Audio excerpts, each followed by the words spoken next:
ಸ್ನೇಹಿತರೆ, ಇವತ್ತು ನಾವು ಯಾವುದೇ ಒಂದು PDF ಫೈಲ್ಗೆ ಪಾಸ್ವರ್ಡನ್ನು ಯಾವ ರೀತಿ ಸೆಟ್ ಮಾಡಬೇಕು ಅಂತ ಚರ್ಚೆ ಮಾಡೋಣ. ಅಂದರೆ ನಾವು ಸುರಕ್ಷತೆ ದೃಷ್ಟಿಯಿಂದ ನಾವು ಆ ಒಂದು ಪಾಸ್ವರ್ಡ್ ಯಾರು ಕೂಡ ಆಕ್ಸೆಸ್ ಮಾಡಬಾರ್ದು. ಅಂದರೆ ಅದಕ್ಕೆ ಒಂದು ಪಾಸ್ವರ್ಡನ್ನು PDF ಫೈಲ್ನ ಯಾವುದಾದ್ರೂ ಒಂದು ಇಂಪಾರ್ಟೆಂಟ್ PDF ಫೈಲ್ ಯಾರು ಕೂಡ ಆಕ್ಸೆಸ್ ಮಾಡಬಾರ್ದು. ಅಂದರೆ ಅದನ್ನು ನಾವು ಪಾಸ್ವರ್ಡನ್ನ ಪ್ರೊಟೆಕ್ಟ್ ಮಾಡಿ ಇಡಬಹುದು. ಪಾಸ್ವರ್ಡ್ನ ಹಾಕಿದ ನಂತರದಲ್ಲಿ ಆ ಪಾಸ್ವರ್ಡ್ ಹಾಕದೆ ಅದು ಓಪನ್ ಆಗೋದಿಲ್ಲ. ಆ ರೀತಿ ನಾವು ಯಾವ ರೀತಿ ಪಾಸ್ವರ್ಡನ್ನ ಸೆಟ್ ಮಾಡಬಹುದು ಯಾವುದೇ ಒಂದು PDF ಫೈಲ್ಗೆ ಅನ್ನೋದನ್ನು ಸಂಪೂರ್ಣವಾಗಿ ನಾನು ಇವತ್ತು ಎಕ್ಸ್ಪ್ಲೇನ್ ಮಾಡ್ತೀನಿ. ಹಾಗೆ ನಮ್ಮ ಚಾನಲ್ಗೆ ಮೊದಲು ಬಂದಿದ್ದರೆ ದಯವಿಟ್ಟು ನಮ್ಮ ಚಾನಲ್ನ ಸಬ್ಸ್ಕ್ರೈಬ್ ಮಾಡಿಬಿಟ್ಟು ಪಕ್ಕದಲ್ಲಿರುವಂಥ ಬೆಲ್ ಐಕನ್ನ ಪ್ರೆಸ್ ಮಾಡಿ ನಮ್ಮ ತಂತ್ರಜ್ಞಾನ ಆಧಾರಿತ ಬೃಹತ್ ಕುಟುಂಬದ ಸದಸ್ಯರಾಗಿ. ಸ್ನೇಹಿತರೆ, ಅದಕ್ಕಾಗಿ ನೀವು ಮೊದಲು ನಿಮ್ಮ ಫೋನಲ್ಲಿ ಏನೋ ಒಂದು ಪಾಸ್ವರ್ಡನ್ನು ಸೇವ್ ಮಾಡಿದಿರ ಅಂದ್ಕೊಳ್ಳಿ. ನಿಮ್ಮ ಫೋನಲ್ಲಿ ಒಂದು PDF ಫೈಲ್ನ ಸ್ಟೋರ್ ಮಾಡಿ ಇಟ್ಕೊಂಡಿದ್ದೀರಾ. ಆ ಒಂದು ಫೋನಲ್ಲಿರುವಂಥ ಫೈಲ್ನ ನಾವು ಅದಕ್ಕೆ ಪಾಸ್ವರ್ಡ್ನ ಫೋನ್ ಮೂಲಕನೇ ಸೆಟ್ ಮಾಡಬಹುದು.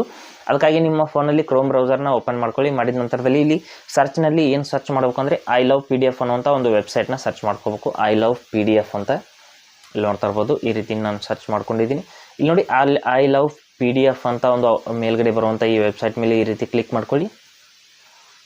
ಮಾಡಿದ ನಂತರದಲ್ಲಿ ಆ ಒಂದು PDFಗೆ ಸಂಬಂಧಪಟ್ಟಂಥ ಎಲ್ಲ ಟೂಲ್ಸ್ಗಳು ಇಲ್ಲಿ ಓಪನ್ ಆಗುತ್ತೆ.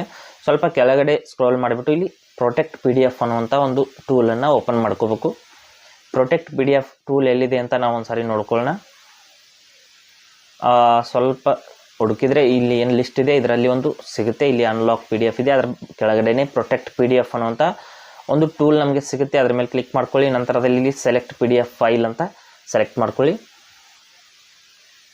ಸೆಲೆಕ್ಟ್ PDF ಫೈಲ್ ಅಂತ ಸೆಲೆಕ್ಟ್ ಮಾಡಿದ ನಂತರದಲ್ಲಿ ಇಲ್ಲಿ ನಮ್ಮ ಫೋನಲ್ಲಿ ಇರುವಂಥ ಎಲ್ಲ PDFಗಳು ಇಲ್ಲಿ ಓಪನ್ ಆಗುತ್ತೆ. ಆ ಯಾವ PDFನ ನಾವು ಪಾಸ್ವರ್ಡ್ ಸೆಟ್ ಮಾಡ್ತಾ ಇದ್ದೀವಿ ಆ ಒಂದು PDFನ ಸೆಲೆಕ್ಟ್ ಮಾಡ್ಕೊಳ್ಳಿ ಅಥವಾ ಓಪನ್ ಮಾಡ್ಕೊಳ್ಳಿ. ಇಲ್ಲಿಂದ ಮಾಡಿದ ತಕ್ಷಣದಲ್ಲಿ ಆ PDF ಅನ್ನೋದು ಇಲ್ಲಿ ಅಪ್ಲೋಡ್ ಆಗುತ್ತೆ. ನೋಡ್ಬೋದು, ಇಲ್ಲಿ ಅಪ್ಲೋಡ್ ಆಗಿದೆ.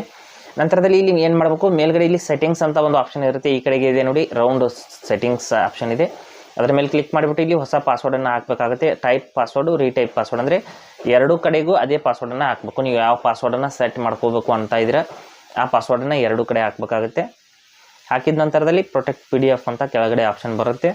ಆ ಒಂದು ಆಪ್ಷನ್ ಮೇಲೆ ನಾವು ಕ್ಲಿಕ್ ಮಾಡಿದ ತಕ್ಷಣದಲ್ಲಿ ನಮ್ಮ PDF ಫೈಲ್ ಅನ್ನೋದು ರೆಡಿ ಆಗುತ್ತೆ. ಇಲ್ಲಿ ನೋಡ್ಬೋದು, ಈ ರೀತಿ ಪ್ರೊಟೆಕ್ಟ್ PDF ಮೇಲೆ ನಾನು ಕ್ಲಿಕ್ ಮಾಡ್ಕೋತೀನಿ.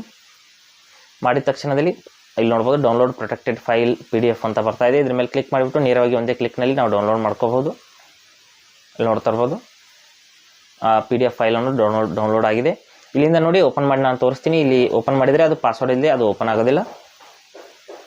ಈ ರೀತಿ ನಾವು ಯಾವುದೇ ಒಂದು ಫೈಲ್ನ PDF ಫೈಲ್ಗೆ ಪಾಸ್ವರ್ಡನ್ನು ಪ್ರೊಟೆಕ್ಟ್ ಮಾಡಿ ಇಡಬಹುದು. ಹಾಗೆ ಸ್ನೇಹಿತರೆ, ಕೊಟ್ಟಿರೋ ಮಾಹಿತಿ ಸಂಪೂರ್ಣ ಮತ್ತು ನಿರೂಪಣೆ ಮಾಡಿದ ಶೈಲಿ ಉತ್ತಮ ಅಂತ ಅನಿಸಿದರೆ ವಿಡಿಯೋನ ಲೈಕ್ ಮಾಡಿ ಮತ್ತು ನಿಮ್ಮ ಸ್ನೇಹಿತರಿಗೂ ಕೂಡ ಶೇರ್ ಮಾಡಿ. ಹಾಗೆ ಇದರ ಬಗ್ಗೆ ಸಮಸ್ಯೆಗಳು, ಡೌಟ್ಗಳಿದ್ದರೆ ಕಮೆಂಟಲ್ಲಿ ಅವಶ್ಯವಾಗಿ ತಿಳಿಸಿ. ಮುಂದಿನ ವಿಡಿಯೋದಲ್ಲಿ ಮತ್ತೊಂದು ಹೊಸ ವಿಷಯದೊಂದಿಗೆ ಇರ್ತೀನಿ. ಮುಂದೆ ಬರ್ತೀವಿ. ಎಲ್ಲಿವರೆಗೂ ಟೇಕ್ ಕೇರ್.